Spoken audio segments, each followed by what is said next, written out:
I spent 8 years believing that if I missed a single transfer, my parents would lose everything. I denied myself a life to wire them nearly $384,000 while they cried poverty. I thought I was the responsible daughter keeping us afloat. Then came the voicemail where I heard them laughing. I wasn't their savior. I was the punchline to a very expensive joke. And they had no idea I was finally listening. The morning of my graduation felt less like a celebration and more like the end of a hostage negotiation where I was both the negotiator and the captive. I woke up at 5 a.m. with the taste of copper in my mouth and a heart rhythm that felt like a trapped bird beating its wings against my ribcage. This was not new. For the last 6 months, my body had been sending me distress signals, hair collecting in the shower drain, tremors in my hands that made holding a coffee cup a two-handed operation, and insomnia that turned my nights into long, gray stretches of staring at the ceiling. But I had ignored it all. I had pushed it down, swallowed it with lukewarm tap water, and told myself that I just needed to survive one more day. Just get across the stage. Just get the diploma. Just let my parents see me succeed so they would finally relax.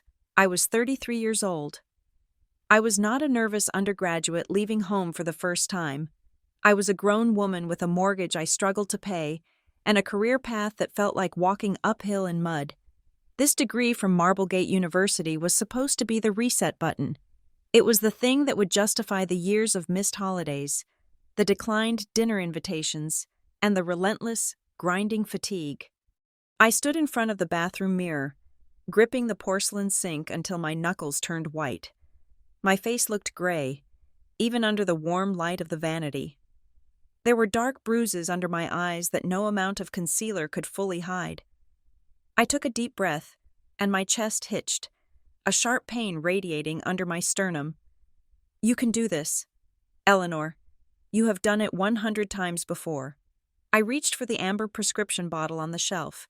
It was a refill I had picked up 3 days ago, a slightly higher dosage for the anxiety that had become a constant, humming wire in my blood.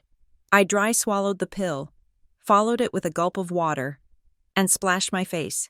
I had to be perfect today. My parents were coming. The drive to the university was a blur of traffic and heat. The air conditioning in my 10-year-old sedan had given up the ghost 2 summers ago, and the humidity of the late spring pressed against the windows. By the time I parked in the designated lot, my gown was already sticking to my back. Marblegate University was designed to impress. It was all red brick, white columns, and manicured lawns that looked like they had been cut with nail scissors. Today, the campus was a sea of color. Families were everywhere. I saw fathers carrying bouquets of roses the size of small children. I saw mothers adjusting mortar boards and wiping away tears. There were homemade signs drawn in glitter glue, balloons bobbing in the breeze, and a chaotic, joyful noise that seemed to vibrate in the air. I walked through the crowd alone, clutching my phone like a lifeline. "Where are you?" I typed. "I am at the north entrance." The 3 dots of a typing indicator appeared, then vanished, then appeared again. Finally, a message from my mother popped up. "Running late. Traffic is a nightmare. Save us seats." I stopped walking. The text felt like a physical shove. Save us seats. The auditorium held 3,000 people. It was first come, first served general admission for families. I was a graduate. I had to report to the holding area for the procession. I could not go into the audience and drape coats over chairs. I had explained this to them 3 times. I had sent them the schedule. I had sent them the parking map. I had sent them the seating chart. I typed back, my fingers trembling slightly. "I cannot save seats. I have to be in the procession. Please hurry." There was no reply. I stood there for a moment, watching a family near me. A tall man in a navy suit was hugging a girl in a graduation gown, lifting her off her feet while a woman laughed and snapped photos. They looked like a single, solid unit, a fortress. I felt a pang of longing so sharp it almost brought me to my knees. I adjusted my hood, lowered my head, and walked toward the student staging area. The auditorium was a cavernous space, smelling of floor wax and perfume. The air conditioning was blasting, but I was sweating, cold sweat. It trickled down my spine and pooled at the base of my neck. The noise was deafening, thousands of voices bouncing off the high ceiling. I found my place in the alphabetical lineup. Price, Eleanor. I stood between a chatty 22-year-old named Powell and a stoic guy named Quinn. "Are you okay?" Powell asked, leaning in. "You look a little pale." "I am fine," I said. My voice sounded thin, like it was coming from inside a tin can. "Just didn't sleep much." "Excited, right?" She beamed. "I get it. My whole family flew in from Ohio.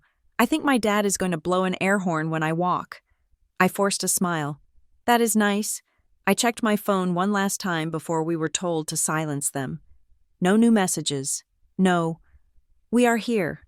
No, "We made it." Just the silence of people who expected the world to wait for them. The music started. Pomp and circumstance. It is a cliché. But it works. It swells and builds, demanding dignity. We began the slow march into the arena. The lights were incredibly bright. They cut through the gloom of the auditorium like lasers, blinding and hot. As we walked down the center aisle, heads turned, phones were raised, people waved and shouted names. I scanned the crowd. I knew roughly where they should be if they had arrived 5 minutes ago. I looked for my mother's bright blue coat. I looked for my father's silver hair. I looked for them in the front sections, the middle sections, the back sections. Nothing. I kept walking, my legs feeling heavy, as if I were wading through waist-deep water. Maybe they were stuck outside. Maybe they were arguing with an usher. Maybe they were still in the car. We reached our rows and sat down. The ceremony began.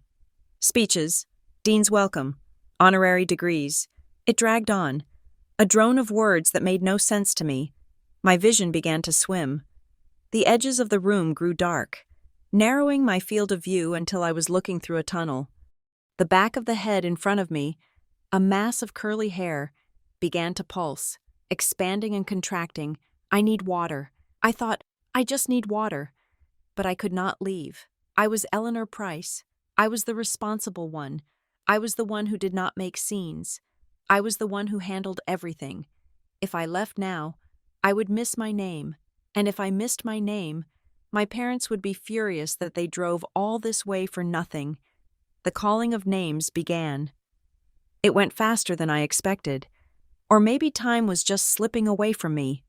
Perez, Peters, Phillips.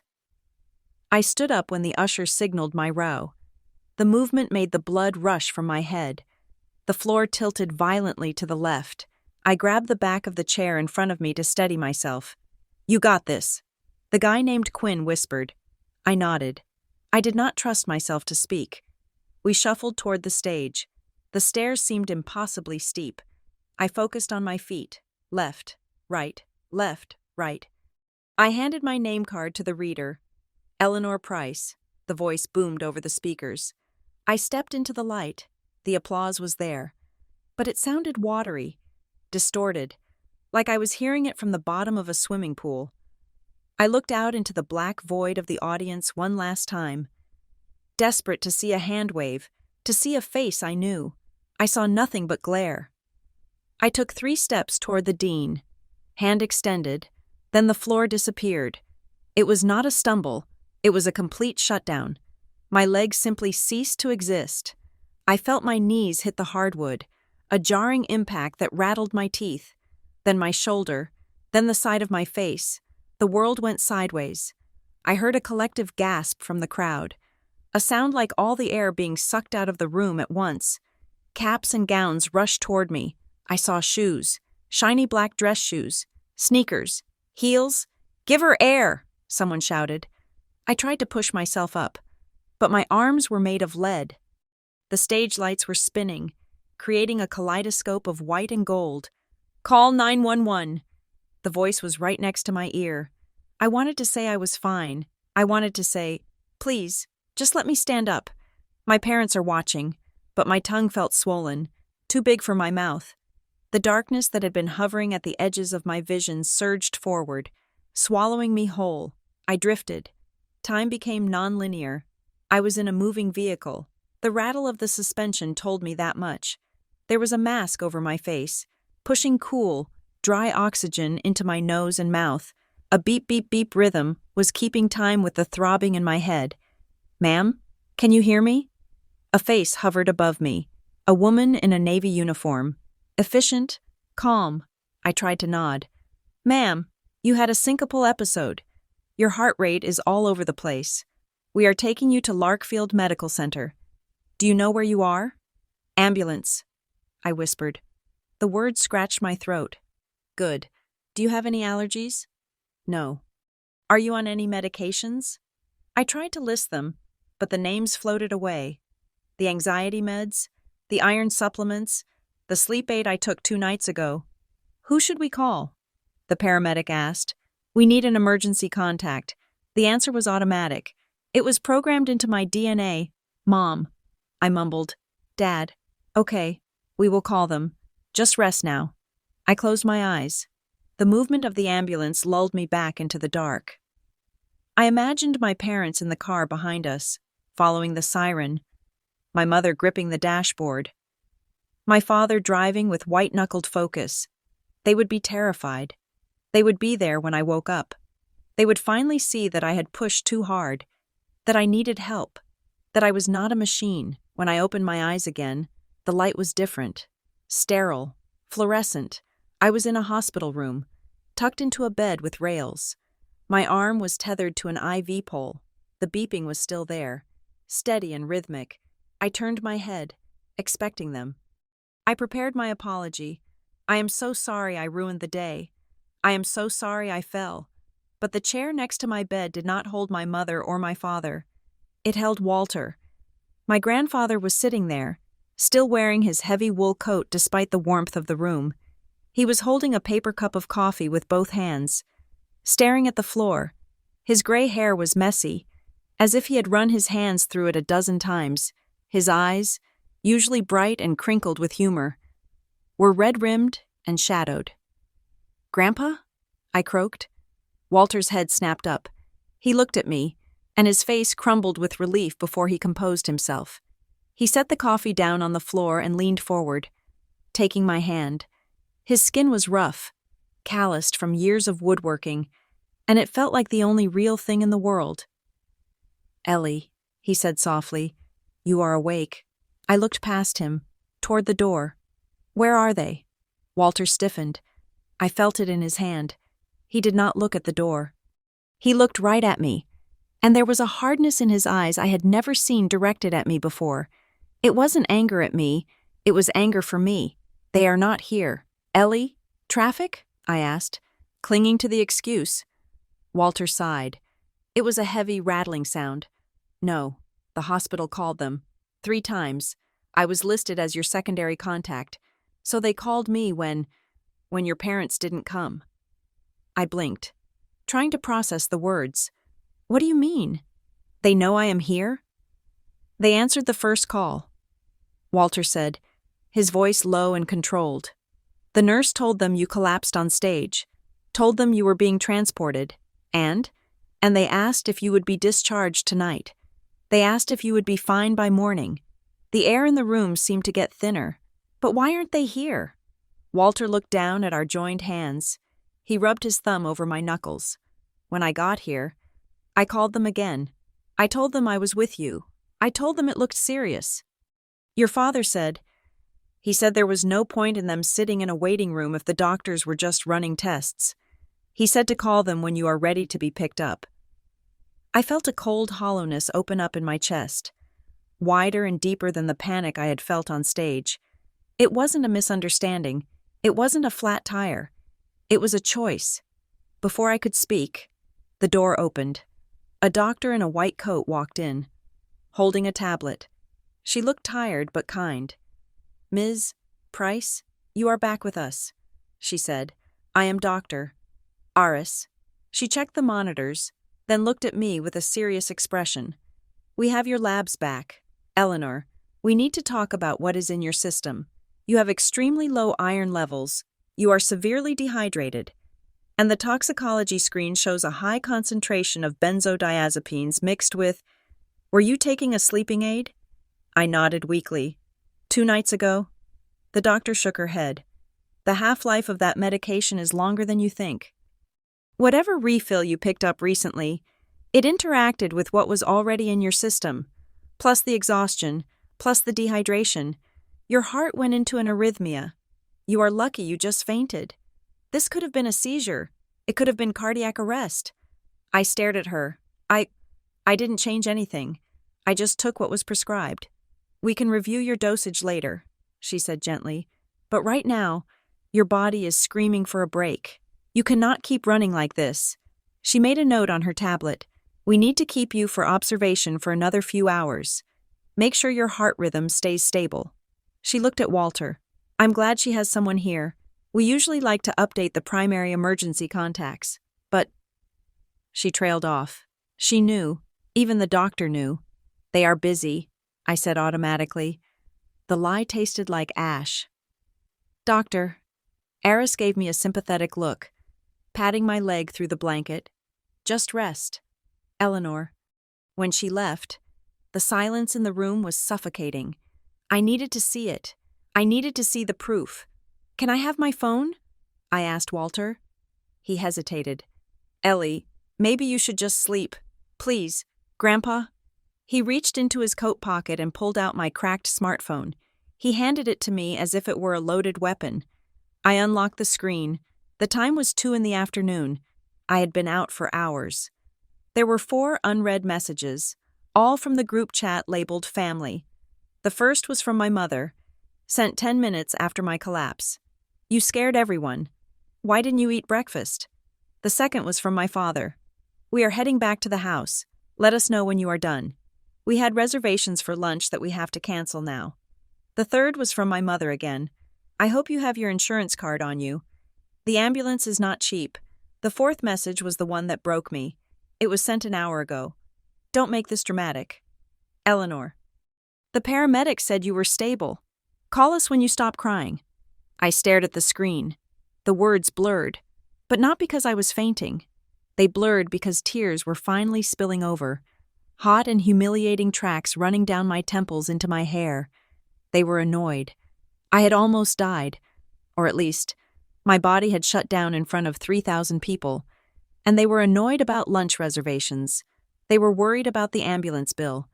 They were embarrassed by the scene I had caused. I lowered the phone to my chest. I felt small. I felt like a child who had dropped an expensive vase. Walter stood up. He took the phone from my hand and set it on the table, face down.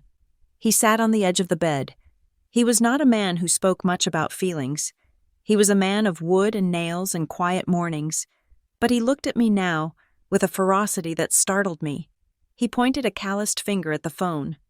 What plans? He asked, his voice shaking with suppressed rage. What plans were more important than your life, Eleanor? I opened my mouth to defend them, to say it is complicated, to say they get stressed, to say it is my fault for not eating, but the words died in my throat, because for the first time in 33 years, looking at my grandfather's red eyes and hearing the steady beep of the monitor that proved I was alive, I realized there was no defense. There were no plans more important. They just didn't care enough to stay. I closed my eyes, and the darkness wasn't scary anymore. It was just the truth. And the truth was cold. But it was solid. I don't know. Grandpa, I whispered, I really don't know. Walter took my hand again. Well, I am here, and I'm not going anywhere until you walk out of here. I squeezed his hand back. It was the only thing anchoring me to the earth. Outside the window, the sun was shining on a day that was supposed to be the best of my life. Inside, the old version of Eleanor Price, the one who believed her parents loved her, they just had a funny way of showing it, had died on that stage. I just didn't know who was going to wake up in her place yet. The week after the hospital, I did not confront them. I did not scream. I did not send a long, emotional text message detailing my hurt.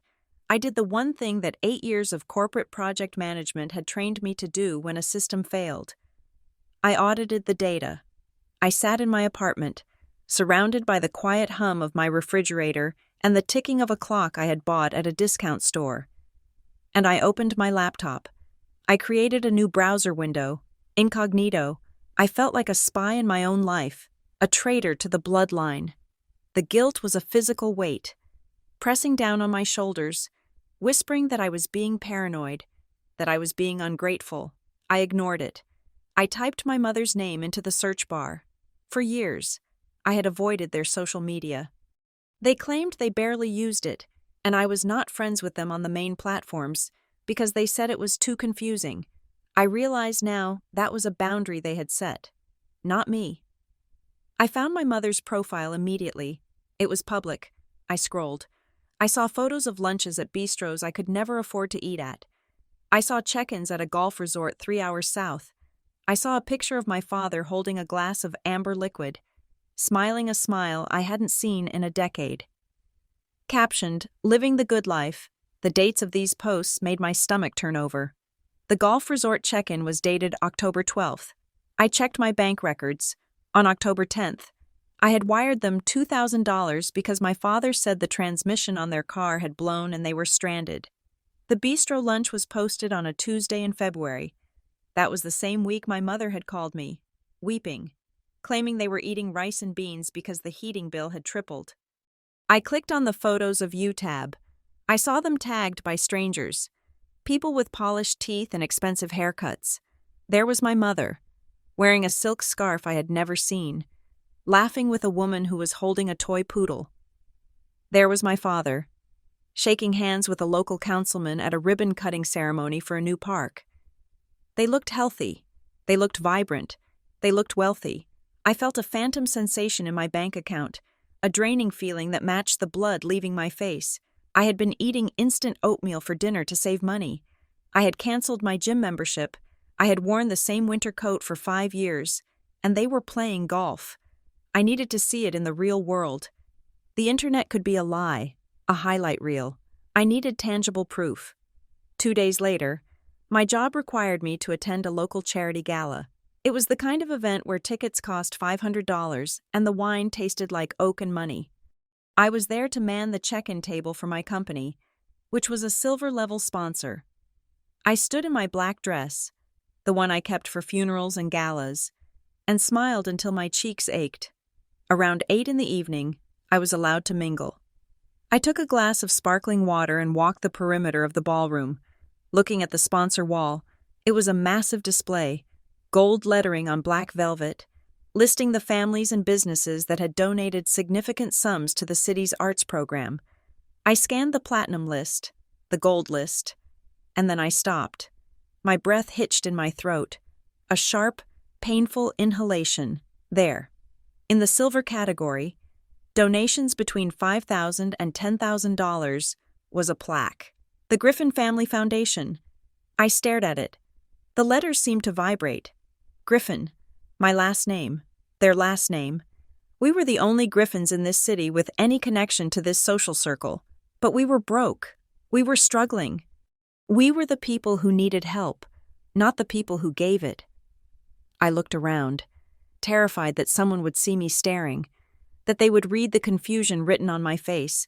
A woman in a sequined gown brushed past me, smelling of jasmine. "Excuse me," I said. I reached out and touched the arm of the event coordinator. A woman named Sarah, whom I had emailed a few times. Sarah turned, her smile practiced and bright. "Haley, so glad you could step away from the table. Beautiful event, isn't it?" "It is lovely," I said. My voice was steady, which surprised me. I was just admiring the donor wall. I noticed this one here, the Griffin Family Foundation. I did not know we had another Griffin family so active in the community. Sarah's eyes lit up. "Oh, they are wonderful. Not another family. Actually, that is Franklin and Martha. Your parents, right? I assumed you knew. They insisted on the foundation name instead of their own. Very humble." The room spun. I gripped the stem of my water glass so hard I thought it might shatter.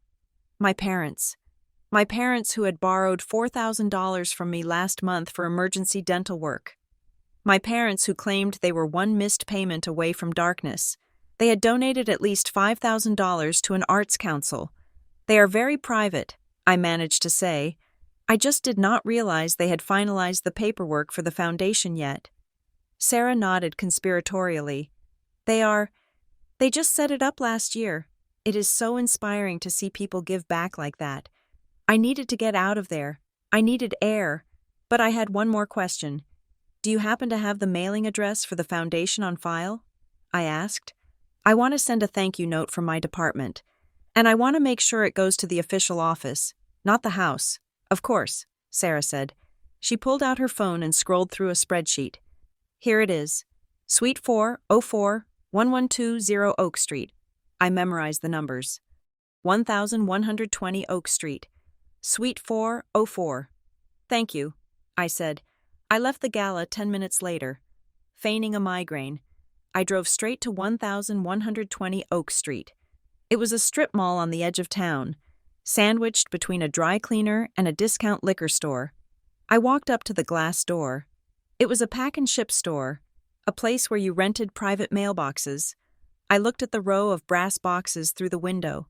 Suite 404 was just a tiny metal door, 3 inches high and 5 inches wide. There was no office. There was no staff.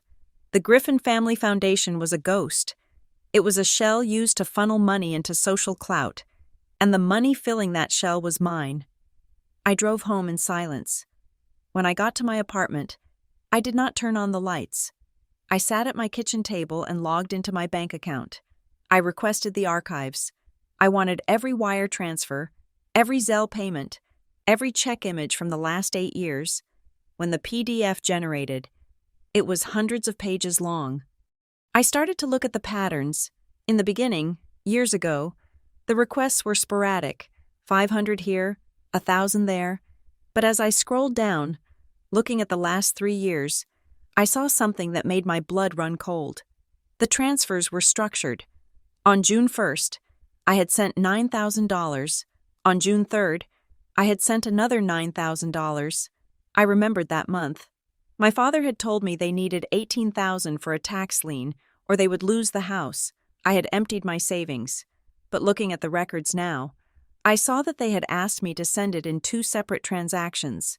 At the time, they said it was because of daily transfer limits. But now, looking at the dates, I realized it was to avoid the $10,000 reporting threshold that banks are required to flag to the IRS. Someone had taught them how to do this. My parents, who claimed they couldn't figure out how to attach a PDF to an email, were structuring financial transactions to avoid federal scrutiny. I felt a wave of nausea. This wasn't just desperation. This was a conspiracy. I closed the laptop. I needed to look them in the eye. The next morning was a Wednesday. I called in sick to work. I put on jeans and a sweater, got into my car, and drove the 2 hours to my parents' house. I did not call first. I wanted to catch them in the act of being themselves. I pulled into the driveway at 11 in the morning. The house did not look like the home of people who were destitute. The lawn was an emerald green carpet, manicured to perfection. There were new pavers lining the walkway, slate gray and expensive looking. The front door had been repainted a glossy navy blue, and there was a heavy brass knocker in the center that gleamed in the sunlight. I got out of the car. The air smelled of fresh mulch and cut grass. A neighbor was walking her dog on the sidewalk. It was Mrs. Gable, a woman who had lived next door since I was a child. She waved. "Haley," she called out. "Long time no see?" "Hi, Mrs. Gable," I said. Walking over, she smiled, adjusting her visor. "Good to see you visiting. Your folks are barely here these days. I swear they are on a plane more than they are on the ground." My heart hammered against my ribs. "Oh? Where did they go this time?" Mrs. Gable laughed. "Cabo, I think. Or maybe it was that cruise to Alaska. Hard to keep track. They are certainly enjoying retirement. Good for them. Right? They worked hard." "Right," I said. My voice sounded hollow. "Good for them." I walked up the new pavers to the front door. I did not knock. I used my key. The door swung open silently. The hinges had been oiled. "Mom? Dad?" I called out. I walked into the kitchen. It was unrecognizable. The old laminate countertops were gone, replaced by slabs of white quartz with gray veining. The appliances were stainless steel. the kind that cost more than my first car. There was a wine fridge built into the island, humming softly, filled with bottles. My mother was standing at the sink, arranging flowers in a crystal vase. She was wearing a cashmere cardigan and pearl earrings. "Haley!" she shrieked, dropping a rose. "You scared me to death!" My father walked in from the living room, holding a tablet. He looked healthy, tan. "What are you doing here?" he asked, his tone shifting from surprise to defensiveness in a microsecond. "Is everything okay?"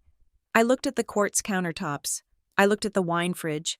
I looked at the cashmere. I was just in the neighborhood. I said, "I had a client meeting nearby. Thought I would stop in." My mother recovered first. She rushed over and hugged me. She smelled of expensive perfume. "Oh, honey, it is so good to see you. Look at you. You look tired. Are you eating enough?" The irony was so sharp it almost cut me. "I am fine," I said, stepping out of the hug. "The house looks different." My father stiffened. He placed the tablet on the new island. We had to do some repairs. There was a leak. As long as we were fixing the pipes, we figured we would update a few things. We got a good deal on the materials. Scratch and dent. I ran my hand over the quartz. It was flawless. This was not scratch and dent. "It looks expensive," I said. My mother laughed. A nervous, trilling sound. "Oh, stop counting pennies. Haley, we put it on credit. You know how it is. We will be paying it off until we are 90. I looked at her. "Really? Because last month you told me you couldn't afford the copay for Dad's blood pressure medication. I sent you $400. The air in the room changed instantly. The warmth evaporated. My father's face hardened, the skin tightening around his eyes. "Here we go," he said, letting out a heavy sigh. "I knew there was a reason you came. You cannot just visit, can you? You always have to bring up money. I am not bringing it up to be difficult." I said, "I am confused. You told me you were broke. You told me you were drowning. And I come here and see a kitchen that costs $30,000. My father laughed. It was a harsh, barking sound. "30,000? You have no idea what things cost. And do not come into my house and audit me." "Haley, we raised you better than that. We needed this for the resale value," my mother added, her voice trembling with manufactured emotion. "We are doing this for you. Haley, this house is your inheritance. We are trying to protect your future." My inheritance. The word hung in the air like smoke. I asked for a receipt. I said quietly, "Last month, for the medical bills. You got so angry. Because it is insulting," my father shouted. He slammed his hand on the counter. "After everything we have done for you? After the sacrifices we made? You treat us like employees. You treat us like thieves. It is disrespectful." I stood my ground, though my knees were shaking. "I am not treating you like thieves. I am asking how you afford trips to Cabo when you claim you cannot pay the electric bill." My mother gasped. "Who told you about Cabo? That was a gift. Your aunt treated us." "Mrs. Gable didn't say it was a gift." I said, "Mrs. Gable is a gossip and a liar." My father spat. "You believe the neighbor over your own parents? That is rich. That is really rich. Haley, you are being dramatic. You are always so dramatic. Just like when you were a teenager, the word dramatic hit me like a slap. It was their favorite weapon. Anytime I had a feeling they didn't like, I was dramatic. Anytime I asked a question they didn't want to answer, I was hysterical. "I am not being dramatic," I said. "I have sent you $384,000 in 8 years. The number hung in the silence. They did not know I had the total. They blinked, caught off guard. Then my father stepped forward. He invaded my personal space, looming over me. "And we are grateful," he said, his voice dropping to a low, menacing register. "But do not think that buys you the right to control us. We are your parents. You owe us respect. If you are going to stand here and accuse us of lying, you can leave." I looked at them, really looked at them. I saw the fear behind their anger. They were terrified I would close the tap. "I am not accusing." I said, "I am observing." I turned and walked out. I did not say goodbye. I walked down the paver walkway, past the perfect lawn, and got into my car. My hands were shaking so badly I had to wait 5 minutes before I could put the key in the ignition. I drove home in a daze. The gaslighting was so practiced, so seamless, I had almost believed them. I had almost apologized for noticing the quartz. That night, I was sitting on my couch, staring at the wall, when my phone buzzed. It was a voicemail. I had missed the call while I was in the shower. The notification said Mom. My heart jumped. Had she called to apologize? Had she called to explain? I pressed play.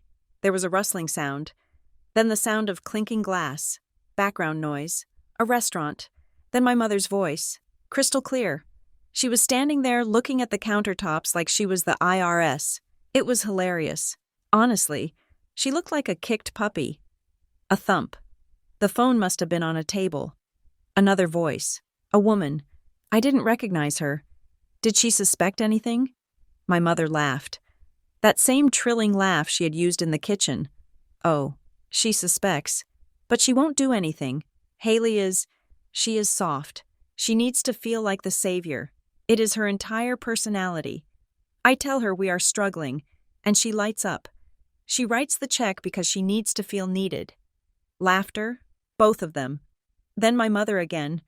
I told her it was for her inheritance. Can you believe she bought that? More laughter. Then the recording cut off. I sat there.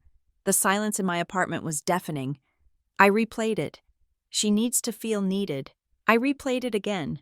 It was hilarious. I replayed it again. Can you believe she bought that?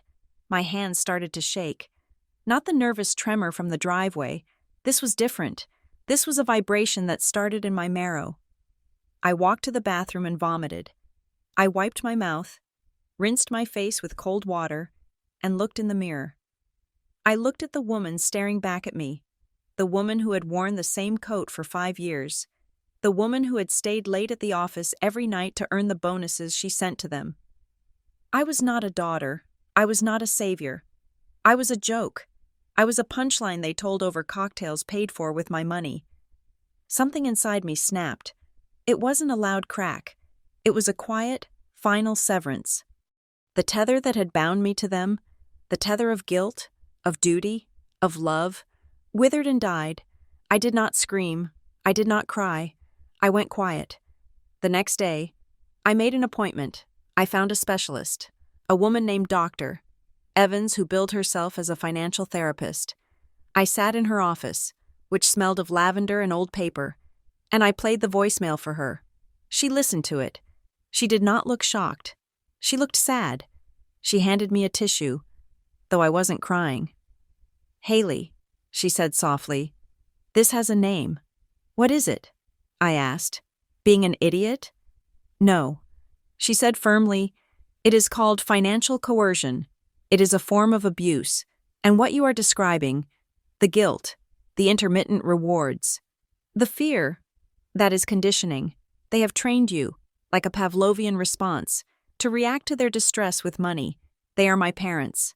I said, the words felt foreign in my mouth. Doctor, Evans leaned forward. They are people who have monetized your relationship. They are harvesting your labor to fund a lifestyle they feel entitled to, and they are using your love as the extraction tool. She drew a circle on a notepad.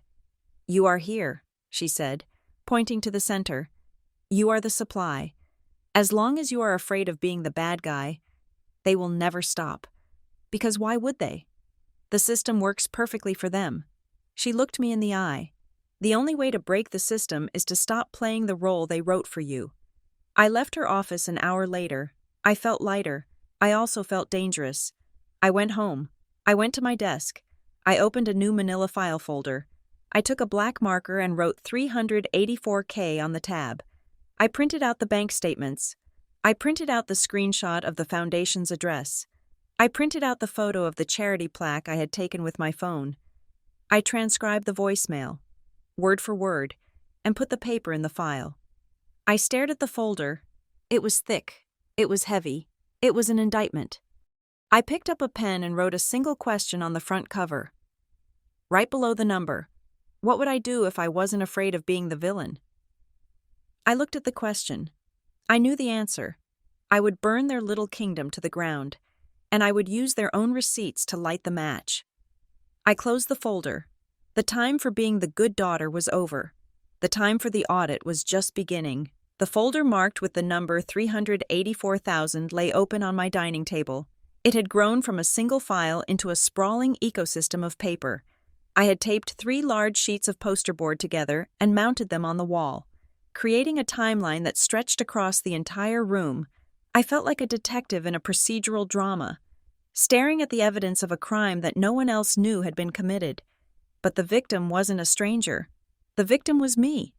I used color-coded sticky notes, blue for my major life events, red for their financial emergencies. I placed a blue note on May of 2018. Promoted to senior project manager. Salary increase of 15%. I looked for the corresponding red note.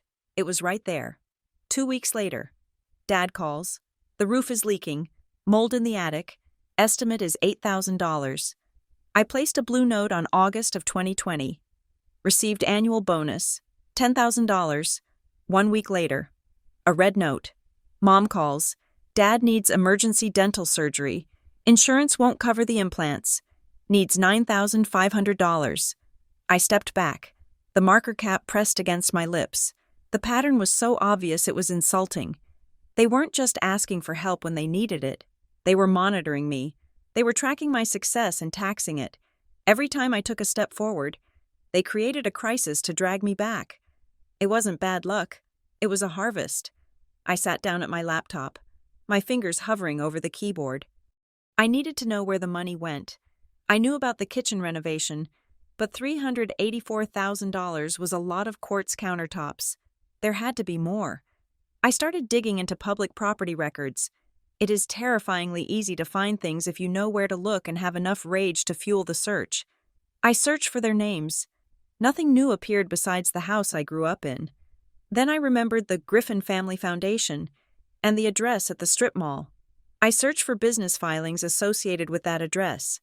I found an LLC, Oakleaf Ventures. It sounded generic, boring, innocuous. I pulled the property records for Oakleaf Ventures. My heart stopped. There was a deed recorded 3 years ago, a purchase, a condominium in a coastal town 4 hours away.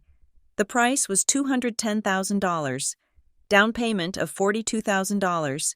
I checked my timeline. 3 years ago. That was the winter they told me they were choosing between heating oil and groceries.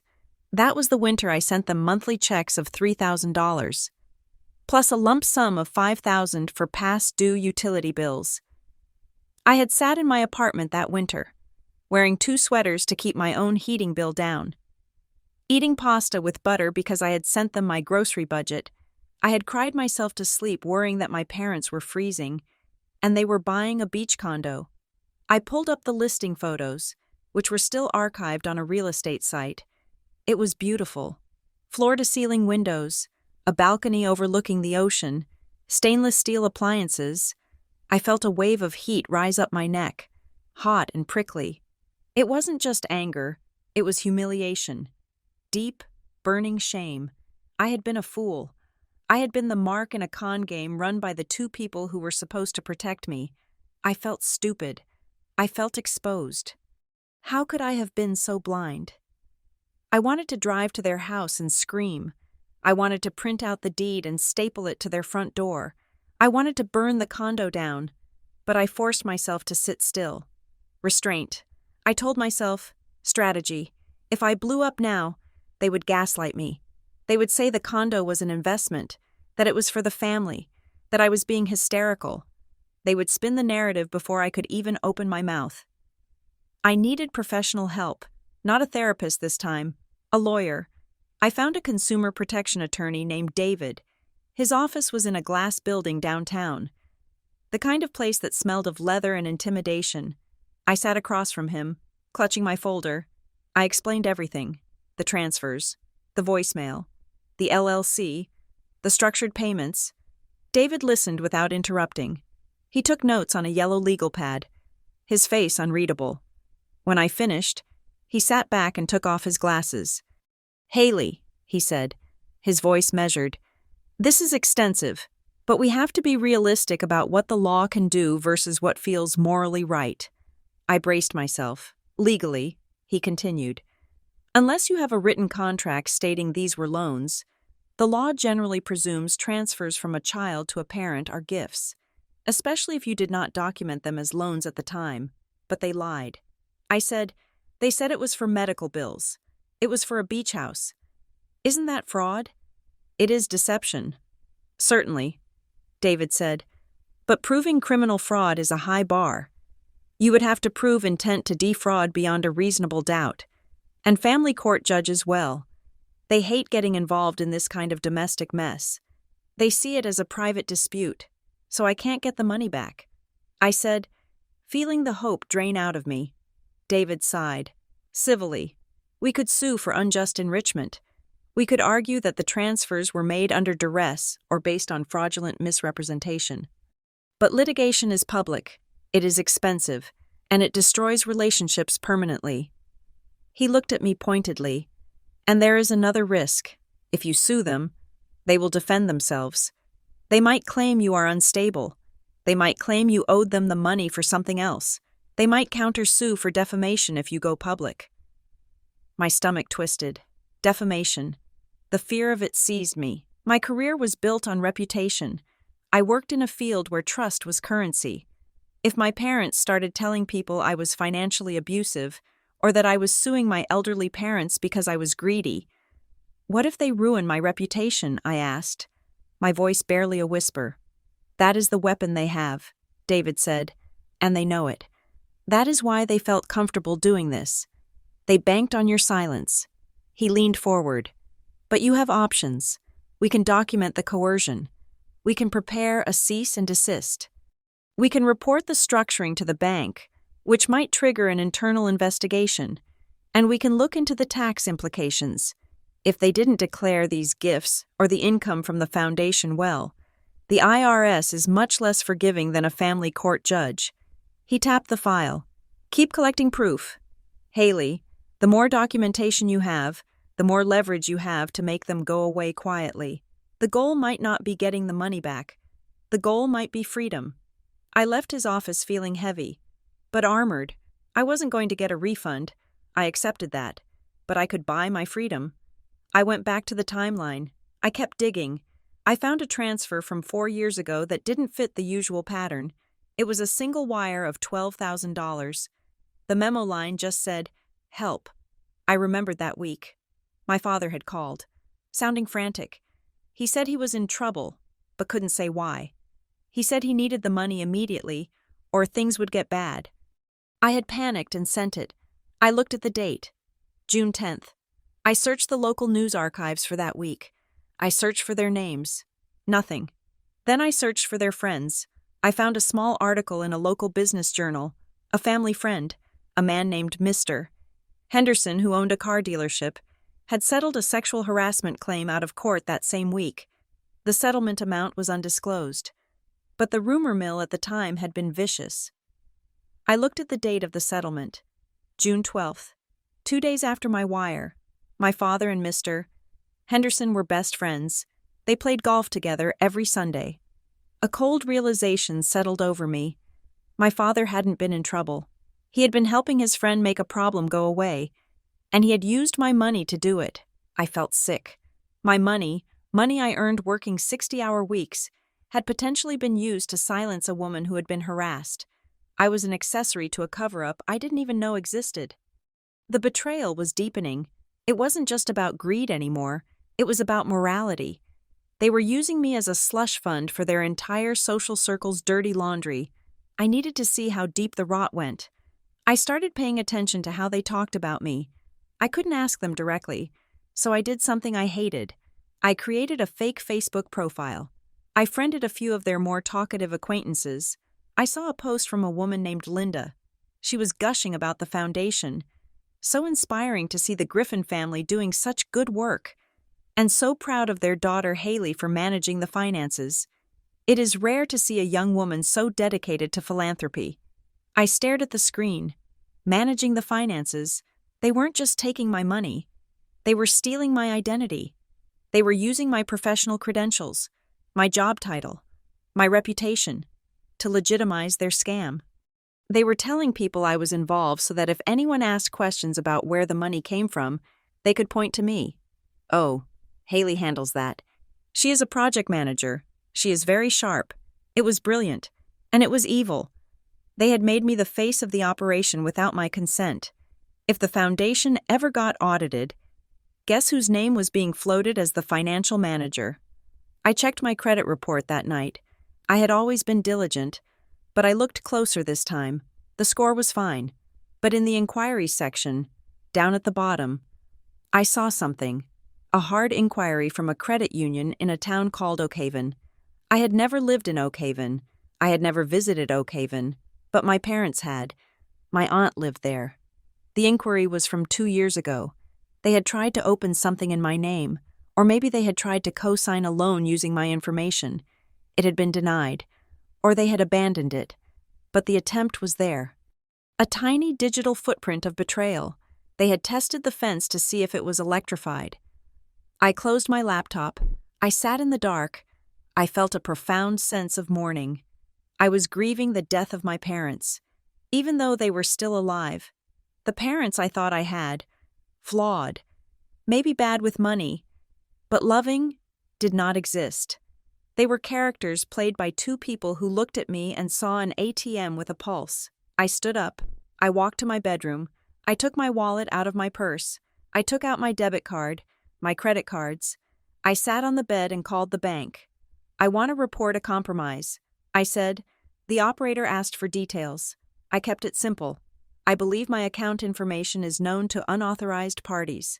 I need to close everything and open new accounts, new numbers, new security questions, and the security questions, I added, I need to set a verbal password, something that cannot be guessed by knowing my mother's maiden name or the street I grew up on. I spent the next 3 hours scrubbing my financial life. I moved my emergency fund to a completely different bank, one they had never heard of. I set up 2-factor authentication on everything. I changed every password to a random string of characters. It felt like I was erasing myself. It felt like I was betraying my upbringing. The commandment to honor thy father and thy mother. But as I finalized the last transfer, I felt a rush of oxygen to my brain. I was cutting the cords. 3 days later, my phone rang. It was my mother. I stared at the screen. I let it ring twice. Then I answered. Hello? Haley? Her voice was high, pitched to a frequency of panic. Thank God you picked up. It is your father. My stomach dropped. An automatic reflex. What happened? He is at the urgent care. She gasped. His chest. He was having chest pains. They want to do an EKG and some scans, but they are demanding payment up front because we haven't met the deductible. It is a nightmare. Haley. They are threatening to send him away. The old Haley would have been opening her banking app already. The old Haley would have been asking, how much? And typing in the numbers with shaking hands. But the new Haley had a timeline on her wall. The new Haley knew that chest pains were the go-to script whenever I pulled away. I took a deep breath. I am so sorry to hear that. Mom, I said. My voice was calm, unwavering. Which urgent care is he at? What? She stammered. Why does that matter? Just send the money. It is $500. Please, Haley, his heart. I need to know which facility so I can call them and pay over the phone. I said, I switched banks. Mom, my transfer app isn't set up yet. I have to pay them directly with a credit card. There was a pause, a long, heavy silence where the panic dropped away and was replaced by calculation. You can't call them, she said, her voice sharp. Their system is down. They need cash. I need to go to the ATM. Just Venmo it to me. You can use Venmo. If their system is down. How will they process a credit card if I was there in person? I asked. Haley, she screamed. Stop arguing with me. Your father is in pain. Why are you being so difficult? Do you want him to have a heart attack? Is that what you want? The guilt washed over me. A familiar, toxic tide. What if it is real this time? A voice whispered. What if you are wrong? But I looked at the wall. I looked at the red sticky note from 3 years ago. Dad chest pains. Sent $1,000. No hospital record found. I am not being difficult. I said, I am offering to pay the provider. That is the only way I can do it right now. Tell me the name of the clinic, and I will call the front desk immediately. Silence. Then my mother let out a sound of pure frustration, a growl. Fine, she spat. Forget it. We will figure it out. We will sell something. I hope you can live with yourself. The line went dead. I lowered the phone. My hand was trembling, but not from fear, from adrenaline. They didn't need the money for a doctor. They needed the money because they sensed I was drifting. They needed the hit. They needed to know the button still worked. And when I didn't press it, they hung up. I walked out to my car. I didn't know where I was going. I just needed to drive. I pulled out of my complex and drove to a park overlooking the city. I sat in the driver's seat, watching the lights of the skyline flicker on as dusk settled. My phone remained silent. No updates on my father's heart. No text saying he was okay. Because he was fine. He was probably sitting in his recliner, drinking a scotch, waiting for the notification that the money had arrived. I gripped the steering wheel. The pattern was tightening. The more boundaries I set, the more dramatic the emergencies became. They would not stop at chest pains. Next, it would be a car accident, a lawsuit, a kidnapping. They would escalate until they found the thing that broke me. I realized then that I couldn't just defend. Defense was a losing game. As long as I was reacting to their moves, they controlled the board. I had to stop playing defense. I had to start playing offense. I looked at the city lights, blurring slightly through the windshield. You want a heart attack? I whispered to the empty car. I will give you a heart attack. But it won't be medical. It will be financial. I put the car in reverse. I was done waiting for the next phone call. It was time to make a few calls of my own. The timeline on my wall was no longer just a collage of sticky notes. It was a map of a war zone. I stood before it, holding my phone, my thumb hovering over the call button. I had rehearsed this conversation with David, my attorney, and with Dr. Evans, my therapist. I had a script. I had a glass of water. I had the facts. But my hands were still sweating. I pressed the button. It rang 3 times. Hello? My mother answered. Her voice was bright, airy, the voice of a woman who had not just threatened to sell her furniture to pay for a fake heart attack. Hi, Mom, I said. Is Dad there? I need to speak to both of you. There was a pause, a shifting of gears. Hold on, she said, her tone dropping an octave. Franklin, pick up the extension. It is Haley. A moment later, the line clicked. I am here, my father said. His voice was heavy, laden with the performance of a man recovering from a near-death experience. I hope you are calling to apologize for the other day. That was uncalled for. I did not apologize. That was the first rule of the new engagement. I am calling to discuss the transfer schedule. I said.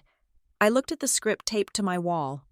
Moving forward, I am pausing all automatic transfers. Silence. It was total and absolute. Then my mother laughed, a nervous, staccato sound. Pausing? What do you mean, pausing? Like a vacation? I mean stopping. I said, until I receive a detailed breakdown of where the last 6 months of support have gone, I need receipts, bank statements showing the payments to the utility companies, and the medical bills you claimed you paid. Once I can verify those expenses, we can discuss future assistance. The explosion was instantaneous. Are you out of your mind? My father shouted. The static crackled in my ear. You are demanding an audit? Of your own parents? After everything we have done for you? I am asking for transparency. I said, keeping my voice flat. You told me you needed money for the mortgage. I want to see the mortgage statement. You told me you needed money for the electric bill. I want to see the usage report. This is financial abuse, my mother screamed. You are trying to control us.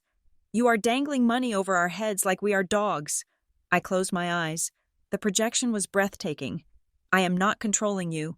I said, I am controlling my own finances. If you are truly in crisis, the paperwork will prove it. If you are not, Then you do not need the money. Which is it? Then came the pivot.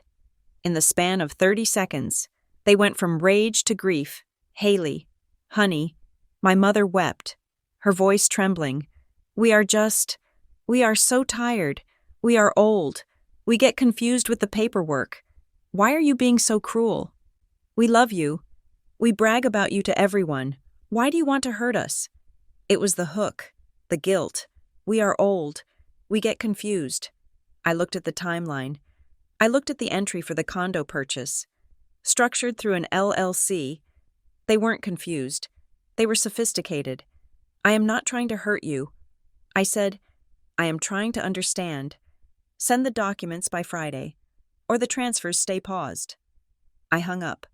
I did not wait for the next wave of screaming. I placed the phone on the table and exhaled. My heart was hammering, but I felt a strange, cold clarity. I had done it.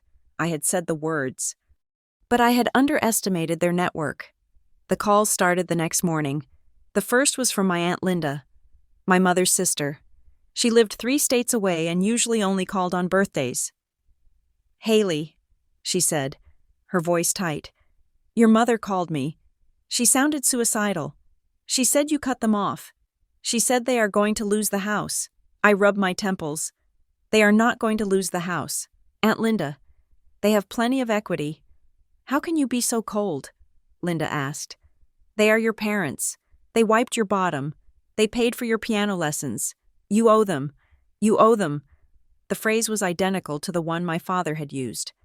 An hour later, my cousin Mike called. Hey, Hales, he said. Look, I don't want to get in the middle, but Uncle Franklin is really stressed. He told me his heart is acting up again. He said you are withholding money for his medication. That is pretty dark, even for you. Even for you. As if I had a history of villainy. He claimed he had chest pains. I said, I offered to pay the doctor directly. He refused. Mike sighed. Yeah, well, they are old school. They have pride. You cannot just strip them of their dignity. Haley, don't be selfish. You make plenty of money. Just write the check and keep the peace. Don't be selfish. By the third call, from a family friend I hadn't seen in 10 years, I realized what was happening. They had launched a campaign. They had a narrative. Haley, the high-powered corporate daughter, is abandoning her frail, elderly parents because she is greedy and cruel. They were isolating me. They were poisoning the water supply of my entire extended family so that if I tried to tell the truth, no one would believe me. I was being preemptively discredited. I stopped answering the phone. 2 days later, I had to attend a mixer. It was a pre-event gathering for the local business community, the kind of thing I couldn't skip without damaging my own career. I put on my armor, a tailored blazer and heels, and drove to the venue. I walked in, grabbing a glass of wine, scanning the room for safe faces, and then I saw them. My parents were there. They weren't supposed to be there. This was a corporate mixer, but there they were, holding court near the buffet. My father was wearing a tuxedo, looking tan and fit. My mother was wearing a gown that I knew cost more than my first car. They saw me. Their eyes lit up, not with love, but with opportunity. Haley! My father boomed. He waved me over. Come here. We were just telling the commissioner about you. I froze. I had 2 choices. Walk away and cause a scene, confirming their narrative that I was unstable and cruel, or walk over and play the part. I walked over. This is our daughter. Haley, my mother said, beaming. She clutched my arm, her nails digging into my bicep. She is the brains of the operation. Honestly, without her, we would be lost. She takes care of everything for us. The commissioner, a heavy-set man with a kind face, smiled at me. That is wonderful. It is rare to see children so devoted these days. Your parents were just telling me about the Foundation's new initiative. Very impressive work. I felt the trap snap shut, if I denied it. I humiliated them and looked like a lunatic. If I agreed, I accepted liability for a foundation I knew was a shell. I forced a smile. My parents are very passionate. I said carefully, I just help where I can. Of course she does. My father laughed. He slapped me on the back. She manages the family finances, keeps us on a tight leash. He winked at the commissioner. I felt like I couldn't breathe. She manages the family finances. He was saying it publicly. He was building a witness list. If the IRS ever came knocking, he would point to 20 people who heard him say that Haley managed everything. I excused myself, claiming I needed to use the restroom. I locked myself in a stall and pressed my forehead against the cold tile. I was not just a victim, I was a prop. When I came out, I ran into Maya. Maya was my closest work friend, the one person who knew a fraction of the truth. She worked in commercial real estate and had a mind like a steel trap. Haley, she hissed, pulling me into a quiet corner. What are your parents doing here? Grifting, I said, building their brand. Maya looked around to make sure we were alone. Listen, I did some digging. You know how you told me about that LLC? Oak Leaf Ventures? I nodded. I looked up the venue for their big donation announcement next month. Maya said, the place is called the Gilded Oak. It is a new event space downtown. Okay? Haley, Maya said, her eyes wide. The Gilded Oak is owned by a holding company. That holding company is 50% owned by Oak Leaf Ventures. I stared at her. The pieces clicked together with a sickening sound. They are holding their charity event at a venue they secretly own, I whispered. Exactly, Maya said. They donate money from the foundation to the venue to pay for the event. The money goes from one pocket to the other. But it looks like a legitimate charitable expense.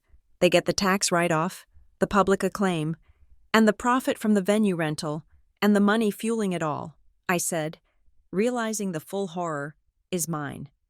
I was funding a money laundering operation that masqueraded as philanthropy. I left the party. I couldn't look at them. I couldn't look at the commissioner. I felt dirty. The next morning, I was back in David's office. This time, he had brought in a forensic accountant named Marcus. Marcus was a small man with glasses and a demeanor that suggested he had seen the worst of human nature in spreadsheet form.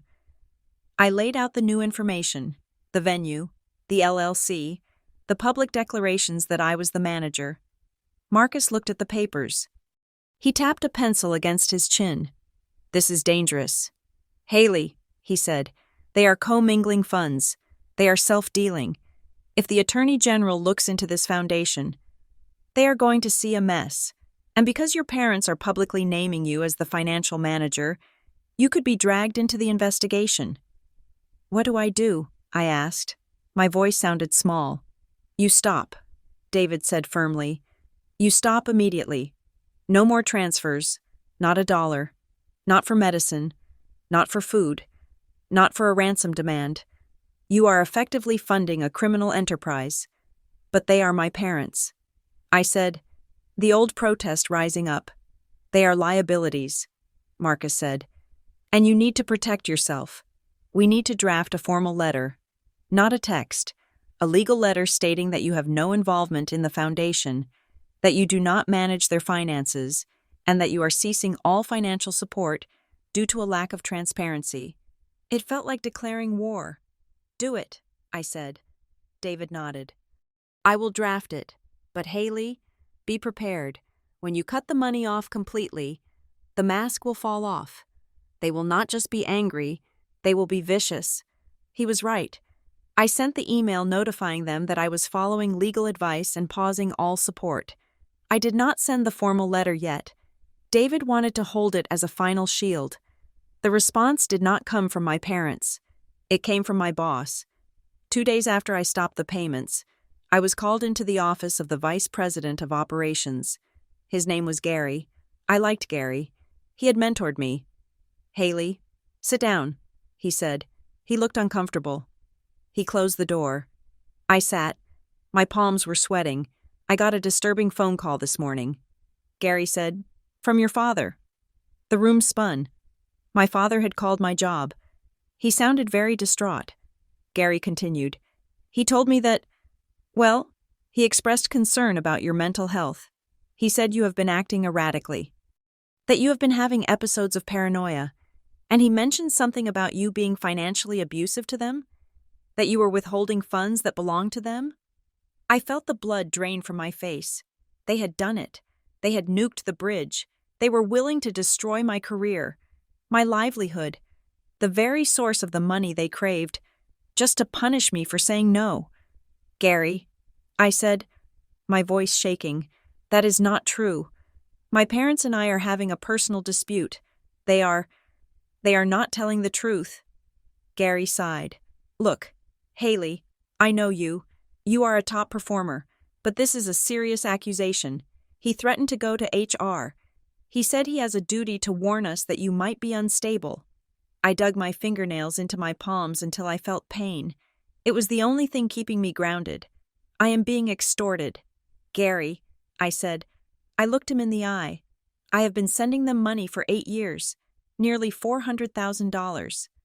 I stopped this week because I found out they were using it for things that were not what they claimed.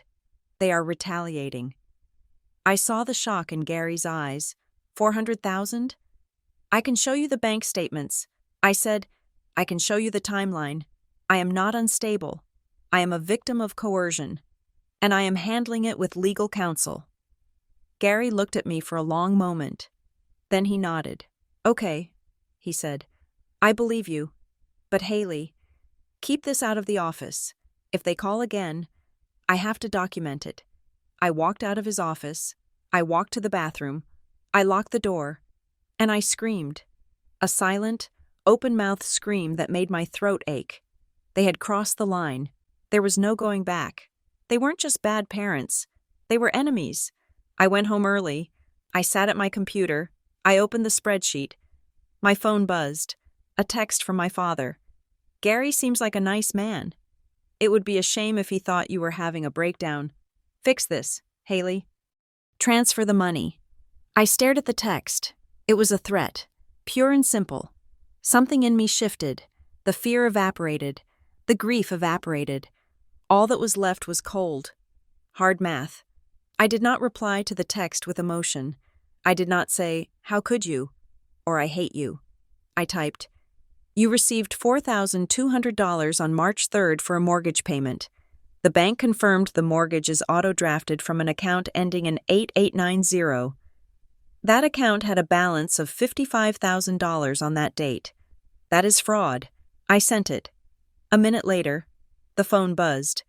"You don't know what you're talking about." I typed, "You received $9,000 on June 1st and $9,000 on June 3rd. That is structuring to avoid Title 31 reporting requirements. That is a federal crime." I sent it. The phone stopped buzzing. They were silent. Because they couldn't manipulate math. They couldn't gaslight a bank statement. For the first time, I wasn't speaking their language of guilt. I was speaking the language of evidence. I felt a strange sense of power. It wasn't happiness. It was the cold satisfaction of a sniper adjusting the scope. I opened the drawer where I kept the draft of the boundary letter David had written. It was brutal. It was final. It stated that I would never speak to them again unless they admitted to the theft and agreed to a repayment plan, which I knew they never would. I held the pen over the signature line. I hesitated, because signing it meant I was an orphan. Signing it meant admitting that the fantasy was dead. I still wanted, deep in the darkest part of my heart, a version of parents who would drive up the driveway, hug me, and say, "We are so sorry. We lost our way." I grieved that hope. I felt it dying in my chest. A heavy, suffocating weight. I wasn't ready to sign. Not yet. I needed one more nail in the coffin. I went to the mailbox. There was a large, stiff envelope inside. It was cream-colored, heavy stock. I opened it. It was a proof. A program for the Griffin Family Foundation Legacy Gala. It was glossy, beautiful. There were photos of my parents looking benevolent. There were photos of the beneficiaries, stock photos of smiling children, and there, on page 3, was a paragraph. The Griffin family extends special gratitude to their daughter, Haley Griffin, whose financial expertise and strategic management have made this foundation possible. Her dedication to the family vision is the bedrock of our success. I stared at the words, financial expertise, bedrock of our success. They weren't just stealing my money, they were stealing my soul. They were using my competence, the very thing I had worked so hard for, to whitewash their greed. They were crediting me for the crime. If this program went public, I was complicit.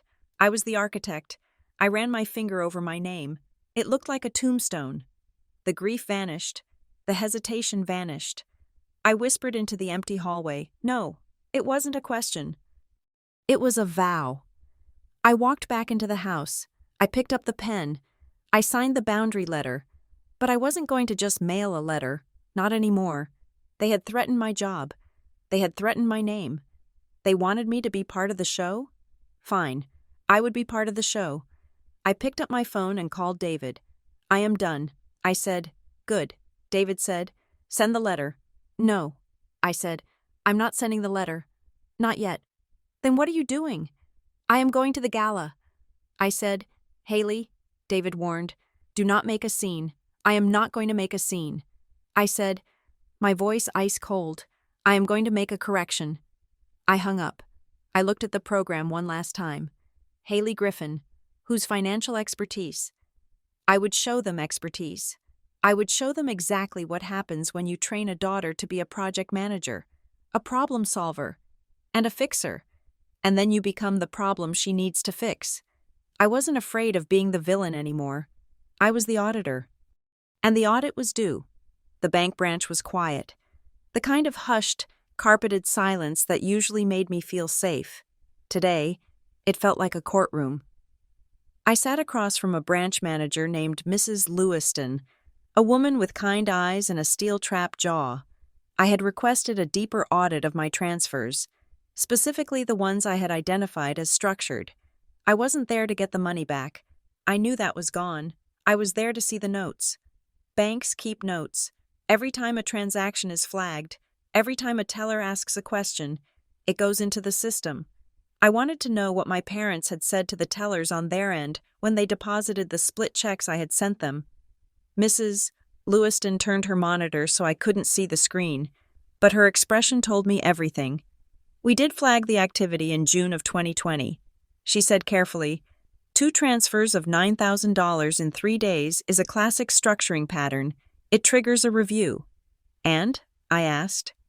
My hands were folded in my lap, gripping my phone so hard my fingers were white. "How is it resolved?" Mrs. Lewiston hesitated. She adjusted her glasses. "According to the notes, the account holders, your parents, explained that the split was requested by the sender. They told the compliance officer that their daughter, that is you, preferred to send smaller amounts because she was having trouble managing her daily limits and was, quote, easily confused by the banking app." I felt the air leave my lungs. They had blamed me. They hadn't just structured the payments to avoid taxes. They had used my confusion as the cover story. They had painted me as incompetent to federal regulators to cover their own tracks. "Thank you," I said. My voice was devoid of emotion. I just needed to confirm that. I stood up. I felt cold. Not the shivering kind of cold, but the kind that settles in the center of your chest and turns your heart into a stone. I walked out of the bank and into the bright, blinding sunlight. They had framed me for their own financial maneuvering. They had used my name as a shield. I got into my car and sat there for 10 minutes, just breathing, in, out, in, out. Then I opened my laptop. It was time for the next step. I went to the website for the Griffin Family Foundation. It was a single landing page, glossy and vague, listing a board of directors. Most were just names, but one stood out. Arthur Sterling. He was a local attorney, a man with a reputation for being upright, boring, and obsessively compliant. I drafted an email. "Dear Mr.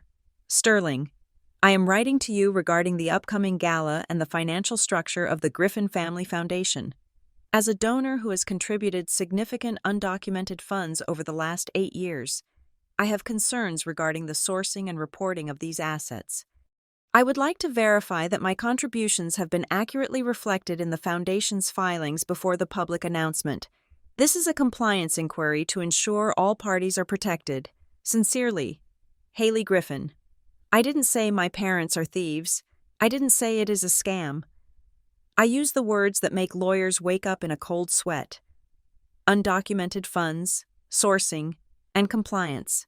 I hit send. The reaction was nuclear. 3 hours later, my phone lit up. It wasn't my parents. It was a group text from my mother. "Come to the house. Tonight. 7 o'clock. We need to have a family meeting. We are fixing this." I stared at the screen. Fixing this. I knew what that meant. It meant they were going to bully me back into submission. I arrived at 7 o'clock sharp. The driveway was full. There were 2 other cars parked next to my father's sedan. One belonged to Mrs. Higgins, a woman from their church who had known me since I was 5. The other belonged to Mr. Vance, an old golf buddy of my father's. It was an ambush. They had brought witnesses. They had brought the respectable people to shame me into silence. They knew I wouldn't cause a scene in front of Mrs. Higgins. They knew I was raised to be polite. I walked to the door. I was carrying my folder. The one marked 384K. I didn't knock. I walked in. They were all sitting in the living room. My mother was on the sofa, clutching a tissue, looking pale and fragile. My father was standing by the fireplace, looking grim. Mrs. Higgins and Mr. Vance were seated in armchairs, looking like they would rather be anywhere else on earth. "Haley," my father said. His voice was deep, authoritative. "Thank you for coming. Sit down." I remained standing. "Hello, everyone. Sit down." "Haley," my father repeated. Louder this time. "I prefer to stand," I said. My mother let out a sob, a loud, wet sound. "Oh, Haley, how did it come to this?" "Mr. Sterling called us. He was asking questions." "Terrible questions. Why are you trying to destroy our reputation? Why are you trying to send your father to jail?" She looked at Mrs. Higgins. "She has been under so much stress." My mother told her friend, "Her job is very demanding.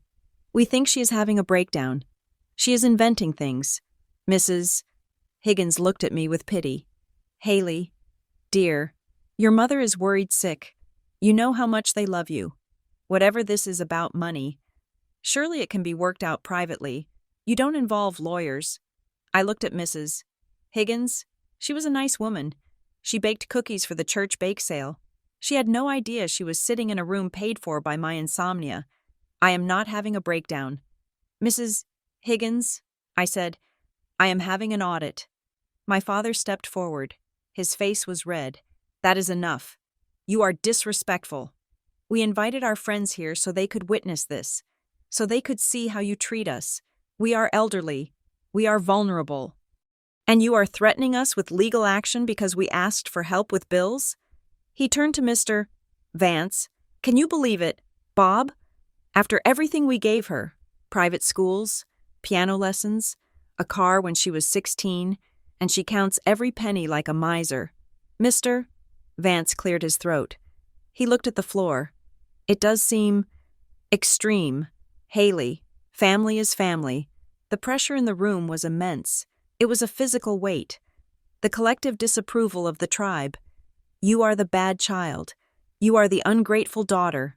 Apologize. Fix it. Write the check." My heart was hammering against my ribs, but my mind was surprisingly clear.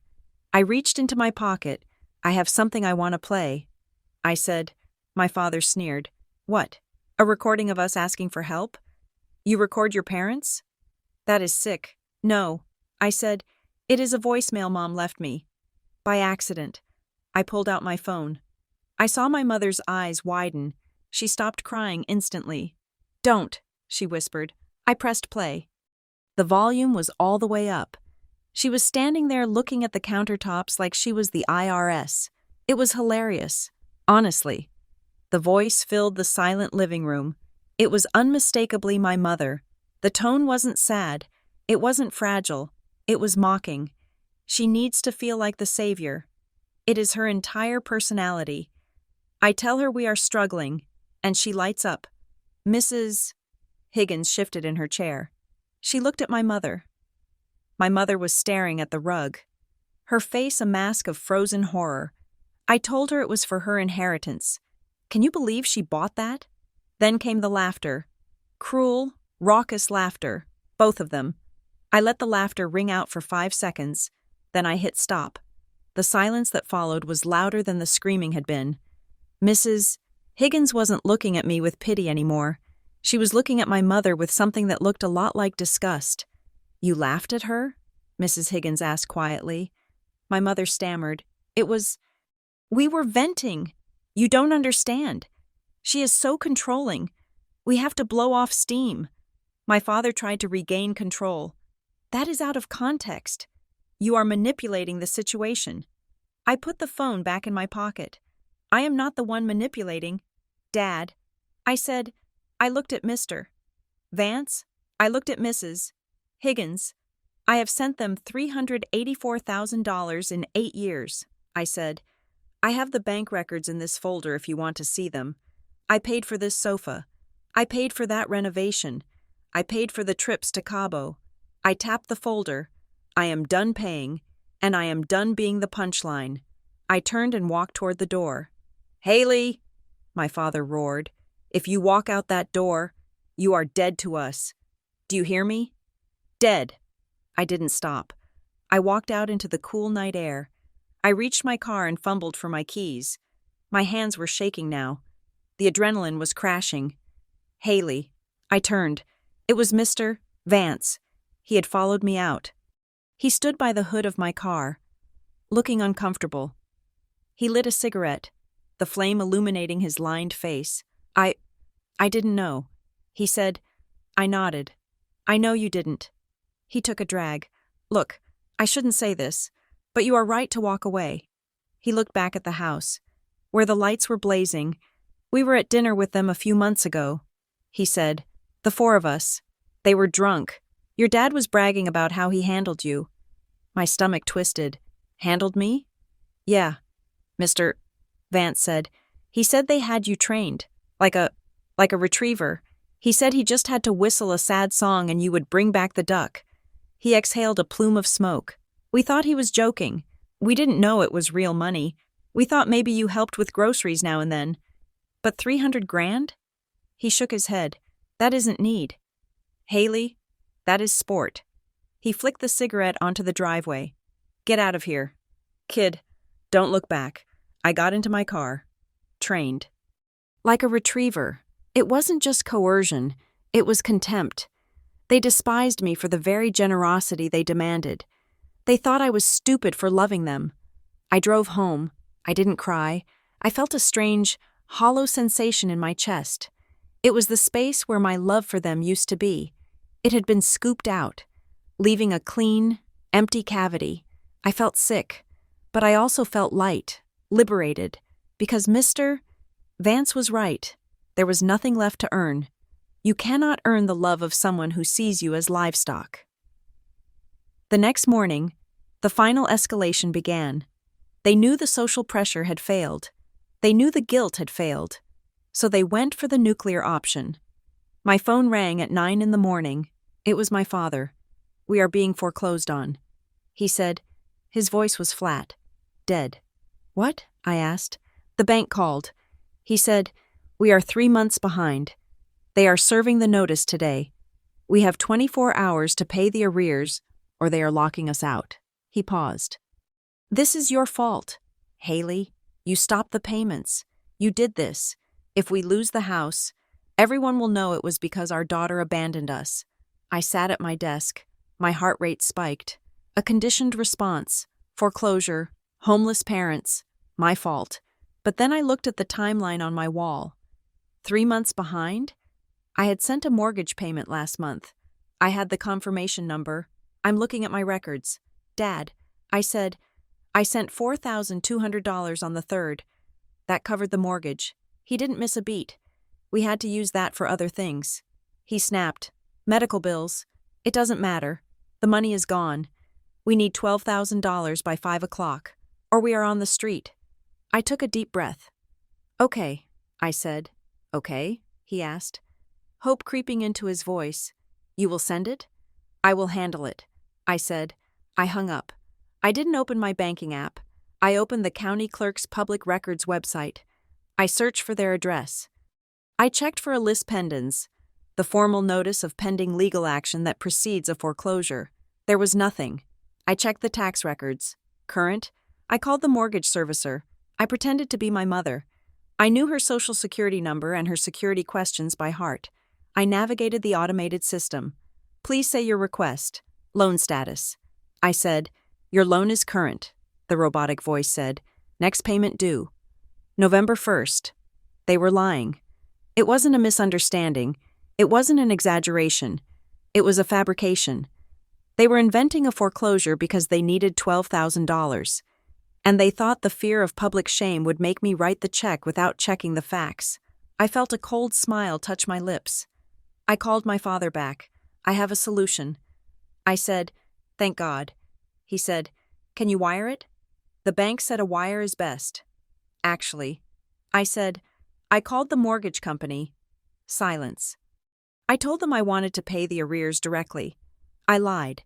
But they told me the system shows the loan is current. They said there is no foreclosure. Panic on the other end. That is, their system is wrong, my father shouted. The branch manager told me. It is an internal error. They haven't updated the website yet. Okay, I said calmly. Then here is what we will do. I will drive down there right now. We will go to the branch together. I will sit with you and the manager. If he confirms the foreclosure in person, I will hand him a cashier's check for the full amount. Right there on the desk. I waited. If the crisis was real, they would jump at this. They would beg me to come. No, my father yelled. We don't have time for that. They need the money now. Why do you always have to complicate things? Just send the wire. Because I am not a retriever. Dad, I said, what? I am not a dog. I don't fetch anymore. I hung up. I turned off my phone. The trap had snapped shut. They had refused the solution because the problem didn't exist. The only problem they had was a daughter who had stopped obeying commands. I spent the rest of the day in silence. I didn't go to work. I sat in my apartment and watched the sun move across the floor. Tomorrow was the gala. I knew they would be there. I knew they would be smiling, shaking hands, playing the role of the benevolent philanthropists. I knew my name was in the program. Claiming I was the architect of their success, I could stay home. I could hide. I could let them have their night. But if I did that, I was agreeing to the lie. I was letting them keep my name. I wasn't going to flip a table. I wasn't going to grab the microphone and scream about the $384,000. That was what a crazy person would do. And they were banking on me being afraid of looking crazy. I was going to be professional. I was going to be the financial expert they claimed I was. I packed my bag for the next day. 1 folder of bank statements, 1 copy of the email to the board, 1 formal cease and desist letter, drafted by David, ready to be served. I wasn't going to the gala to celebrate. I was going to close the account. That night, I sat at my kitchen table with a notepad. I needed something to say. I knew the moment would come. I knew they would corner me. I knew they would try one last time to use the weapons of guilt and shame. I needed a shield. I wrote down a dozen lines. I know about the condo. Too angry. You are thieves. Too emotional. I hate you. Not true. I didn't hate them. I was just finished with them. I needed something that cut through the noise. Something that stripped them of their power to manipulate. I thought about the timeline. I thought about the structuring. I thought about the training. The problem wasn't the money. The problem was the narrative. They controlled the story because they controlled the communication. They relied on private calls, whispered guilt, and the shadows of family business. I had to bring it into the light. I wrote 1 sentence on the pad. Starting today, the only money I'll ever send you is through a documented process you can explain to someone who isn't me. I looked at it. It was perfect. It removed the emotion. It removed the relationship. It forced them to admit that their requests couldn't survive scrutiny. If they had to explain their need to a lawyer, or a forensic accountant, or a judge, the game was over. They could only win if the person listening was their daughter. I tore the page off the pad. I folded it and put it in my pocket. I went to bed. For the first time in 8 years, I slept without medication. The silence in my head was total. The audit was almost complete. The Gilded Oak was exactly the kind of venue my parents loved.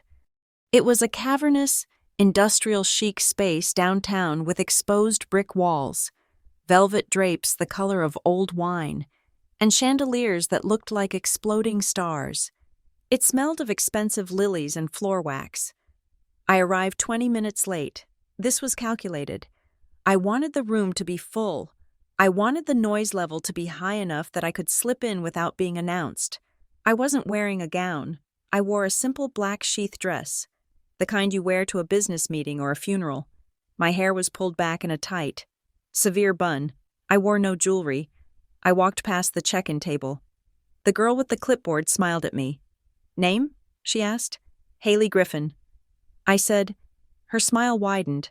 "Oh, the daughter. Your parents are just inside. They have been asking for you. Here is your name tag. It has a gold star on it." I looked at the tag. Haley Griffin, Financial Director. I didn't put it on.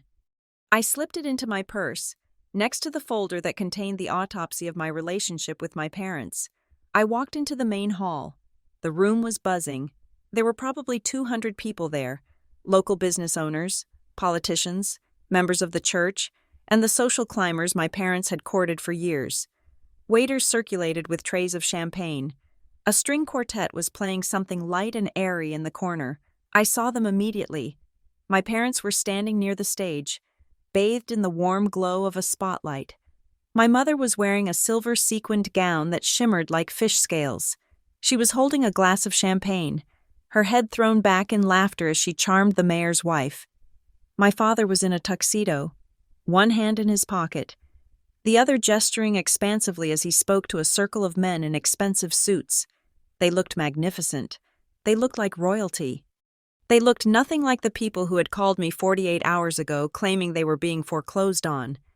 I stood by a pillar. Watching them, I felt a strange detachment, like I was watching a play I had seen 1,000 times. I knew their lines. I knew their blocking. I saw my mother touch the arm of the woman she was talking to. I saw her mouth the words, "my daughter." I saw her point vaguely toward the door, then make a gesture that suggested modest pride. She was selling the story. Haley handles the details. Haley is the engine. We are just the visionaries. I took a deep breath. The air in the room felt thin. I didn't go to them. Instead, I scanned the room for Arthur Sterling. I found him near the bar. He was a tall man with silver hair and glasses that magnified his eyes, giving him the look of a skeptical owl. He was drinking club soda.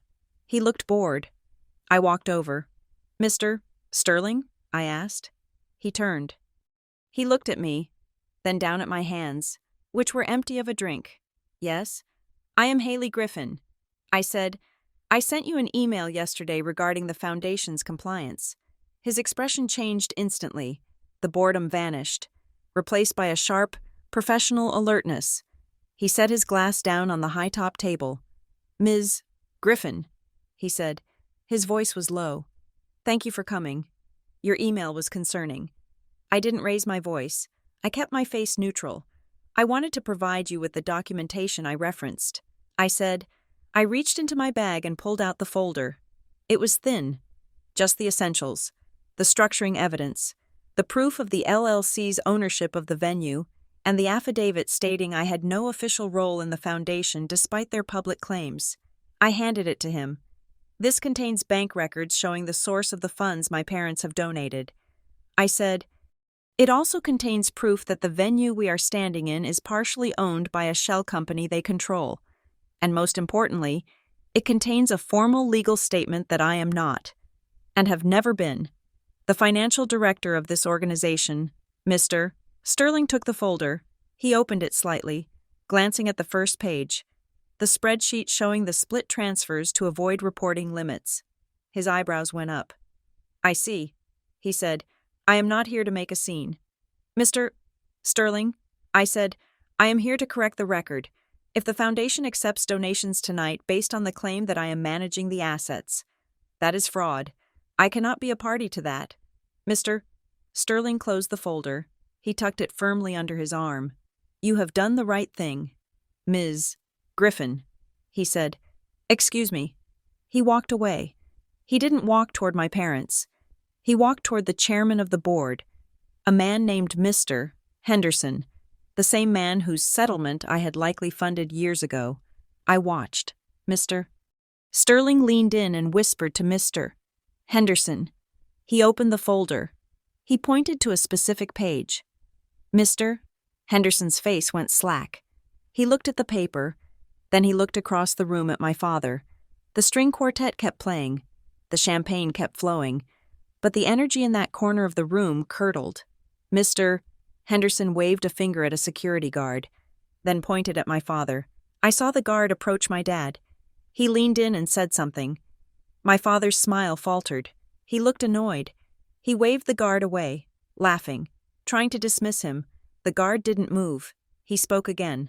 My father stopped laughing. He looked toward Mr. Henderson. He saw the folder, even from across the room. I saw the color drain from his face. It was instantaneous. The confident patriarch vanished, replaced by a terrified man who knew the audit had finally arrived. He grabbed my mother's arm. She spilled a little champagne. She looked irritated, then confused as he whispered to her. They began to walk toward the side exit, guided by the security guard. They weren't being arrested, but they were being removed from the stage. As they walked, my mother scanned the room. She was looking for someone to blame. She was looking for the leak. Her eyes landed on me. I was still standing by the pillar. I wasn't hiding. I was watching. Her eyes locked onto mine. There was no love in them. There was only a flash of pure, unadulterated hatred. She grabbed my father's arm and steered him toward me. The guard tried to stop them, but they pushed past him, heading for the alcove where I was standing. It was a semi-private hallway leading to the restrooms, slightly away from the main crowd. They cornered me there. The music was muffled here. The lights were dimmer. "Haley," my mother hissed. She was trembling, the sequins on her dress shaking like warning rattles. "What did you do? What did you give them?" My father loomed over me. He smelled of scotch and fear. "Sterling has a folder," he snarled. "He says you accused us of money laundering. Are you insane? Do you have any idea who is in that room? The mayor is here. You are embarrassing us in front of the whole city." I stood with my back against the velvet wallpaper. I felt surprisingly calm. The racing heart, the sweating palms. They were gone. "I didn't accuse you of anything." I said, "I provided documentation of my own financial history. If that history looks like money laundering, that is because you structured it that way, you little traitor." My mother spat. She reached out and grabbed my wrist. Her nails were sharp. "We gave you everything. We made you who you are. And this is how you repay us? By ruining our big night? By destroying the family? We are going to sue you." My father threatened. He leaned in close, his face inches from mine. "I will tell everyone you are unstable. I will tell Gary at your office that you stole from us. I will ruin your reputation. Haley, I will make sure you never work in this town again." I looked at them. I looked at the wrinkles around my father's eyes. I looked at the desperate, manic set of my mother's mouth. For the first time in my life, I didn't see giants. I didn't see the all-powerful authority figures who held my self-worth in their hands. I saw two panicked operators. I saw two grifters whose long con had finally run out of runway. They weren't fragile elders. They were predators who had been caught. My father was still talking, his voice rising. "You are going to walk out there," he demanded. "You are going to tell Sterling it was a mistake. You are going to tell him you were off your meds. You are going to fix this. Haley, or so help me God, I will cut you off forever. I will cut you off." The threat hung in the air. The threat that had kept me obedient for 8 years. The fear of being an orphan. I looked at his hand, raised in a fist. I looked at my mother's claw-like grip on my wrist. I gently pulled my arm away. She was too shocked to hold on. I smoothed the front of my dress. "I am not going to do that," I said. My father opened his mouth to scream again. I cut him off. I didn't shout. I didn't cry. I spoke with the flat, absolute authority of a judge delivering a verdict. "Starting today," I said, The only money I will ever send you is through a documented process you can explain to someone who isn't me." My father froze. His mouth stayed open. My mother blinked. "What?" "Explain it to a lawyer." I said, "Explain it to an accountant. Explain it to the IRS. If the need is real, the paperwork will prove it. But you will never, ever get $1 from me based on a story you tell in the dark." The line hit them like a physical blow. It worked because it removed their favorite weapon, private guilt. It stripped away the emotional blackmail.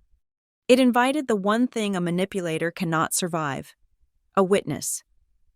My father stared at me. He tried to process the new reality. He tried to find an angle, a way to twist it. "But you," he stammered, "you are our daughter. Not anymore." I said, "Tonight, I am just a donor." And I have stopped giving. I didn't wait for a response. I stepped around them. My mother reached for me again. A weak, grasping motion. "Haley, please." I didn't stop.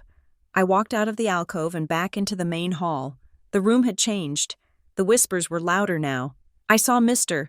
Sterling standing on the stage, whispering to the master of ceremonies. The MC walked to the microphone. "Ladies and gentlemen," the voice boomed over the speakers, slightly nervous. "If I could have your attention, we are going to take a brief intermission before the main presentation. Please, enjoy the bar." The announcement was postponed. Pending review. I saw the guests glancing around, confused. I saw Mrs. Higgins looking at the empty space where my parents had been. I walked through the crowd. I held my head high. I didn't look at the floor. I didn't apologize to anyone. I walked past the check-in table. The girl was gone. I pushed open the heavy double doors and stepped out into the night. The air was cold and crisp. It smelled of rain and exhaust. It felt like oxygen. I walked to my car, parked 3 blocks away in a dimly lit garage. I got in and locked the door. I sat there for a moment in the silence. I waited for the crash. I waited for the wave of grief to crush me. But it didn't come. Instead, I felt hollow, like a room that had been cluttered with heavy, ugly furniture for years and had finally been cleared out.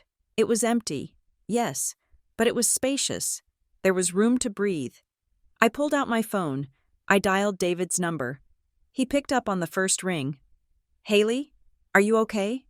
"I am in my car," I said. My voice was steady. "Did you give them the letter?" he asked. "I gave them the folder," I said, "to the board. And I told my parents." "What did they do?" "They threatened me." I said, "They threatened my job. They threatened to disown me." David let out a breath. "I am sorry." "Haley, don't be." I said, "It is done. I need you to file the cease and desist tomorrow. And I need you to send a formal notice to the bank that I have severed all financial ties. I will handle it first thing in the morning." David said, "Go home. Haley, get some sleep. You did good." I hung up. I started the car. The engine purred to life. My phone buzzed. I looked at the screen. It was a text from my father. I stared at the notification. "Haley, we are leaving the event. This is a disaster, but we are willing to forgive you. We know you are sick. If you transfer the $12,000 for the mortgage by tomorrow morning, we can put this behind us. We love you. Don't make us the bad guys." I read it twice. "We are willing to forgive you." Even now, in the wreckage they had created, they were trying to sell me absolution for a price. They were trying to flip the script one last time. "You are sick. We are the victims. Pay us, and we will love you again." It was a hook, a sharp, rusty hook, baited with the word love. I looked at the phone. I didn't type a reply. I didn't feel the urge to explain the mortgage was current. I didn't feel the urge to argue. I pressed the power button on the side of the phone. I held it down. Slide to power off. I slid my finger across the glass. The screen went black. I tossed the phone onto the passenger seat. I put the car in drive and pulled out of the garage. I didn't know exactly where I was going. Maybe I would drive to the ocean. Maybe I would just go home and sleep for a week. It didn't matter. For the first time in 33 years, the route was mine to choose. The audit was closed. The account was empty. And I was finally, completely free. Thank you so much for listening to this story. It is a heavy one. I know. It is hard to realize that the people who are supposed to protect us are sometimes the ones we need protection from. I would love to know where you are listening from today. Are you in a bustling city or somewhere quiet? Let me know in the comments below. I read every single one. If you enjoyed this story and want to hear more tales of justice, resilience, and people taking their power back, please make sure to subscribe to the Revenge Stories channel. And I have a question for you. Do you think Haley should have exposed them publicly on the microphone, or was the quiet legal route the better revenge? Share your thoughts in the comments. Stay safe, and see you in the next story.